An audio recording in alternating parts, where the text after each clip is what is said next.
What's going on, guys? Welcome to another episode of Exploring the Minimalist Web.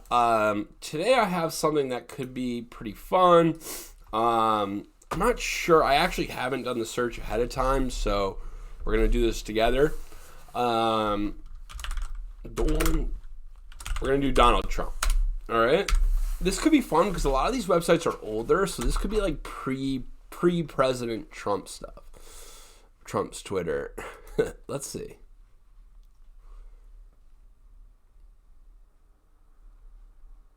Oh, okay. We've actually been to this guy's website before, but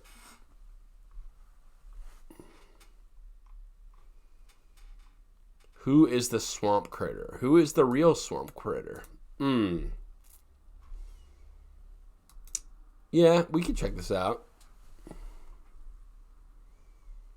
Interesting. The swamp critter in question is Rick Scott. I actually don't know who Rick Scott is. Maybe I should.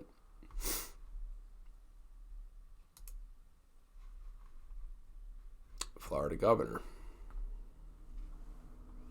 Not currently, at least that. Okay, we're not going to click on one of those.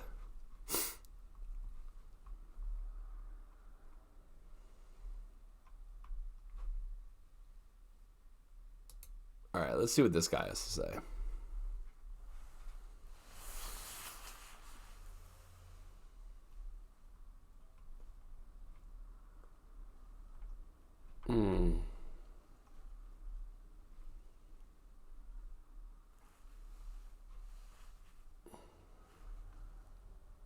Neurodiversity, just say no. I kind of want to check this out.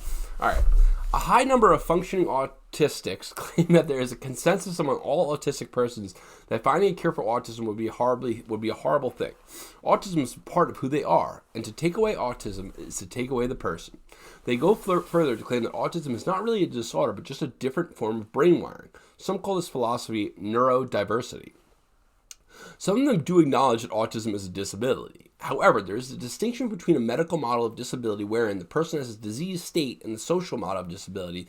The disabled person would not be at a disadvantage if society made accommodations for them. I am a diagnosed autistic, nonverbal, feces smearing at age 3, 8-year veteran of special education, yet I do not share this view. Jeez.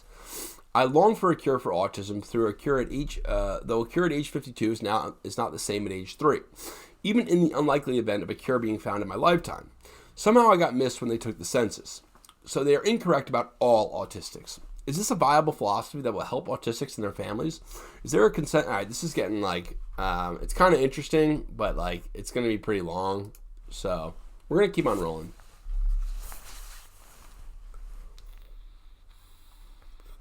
This could be good.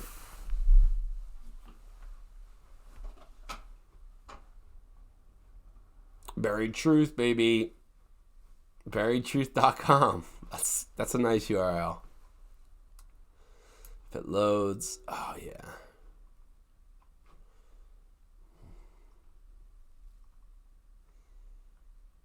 This is cool.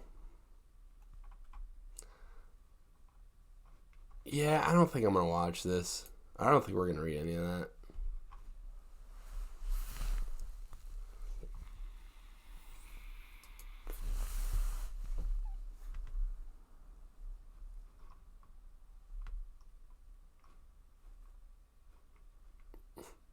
Alright, I'm going to check this out.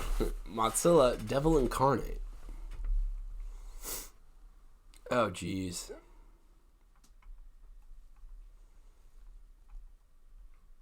Alright, let's check this out.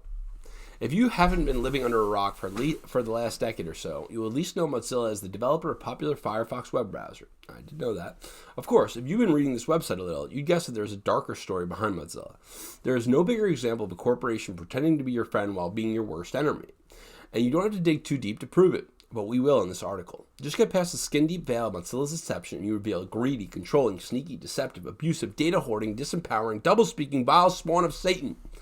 So what makes Mozilla different than Google, Microsoft, and such? Well, it's the facade, of course. They campaign against all the sins they themselves partake in. And it is this facade which I will smash in this article, little by little. Mozilla's pretend privacy. I mean, it's kind of interesting. Let's check this out. Freedom of slavery.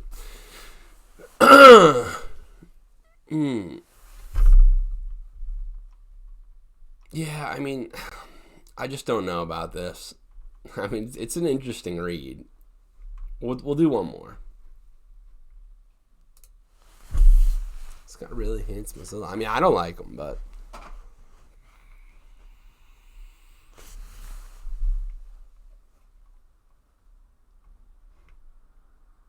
Orgy of the Will.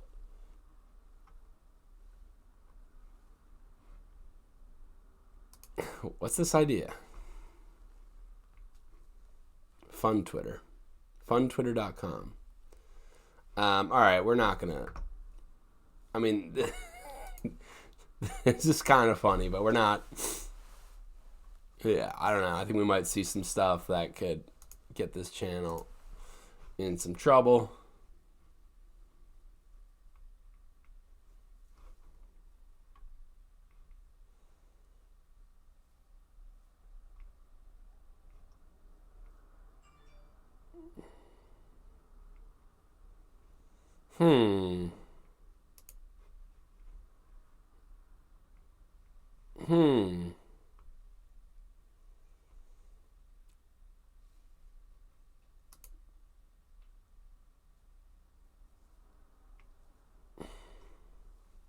All right.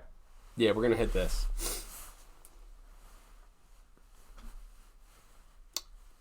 I don't know if I want to read this.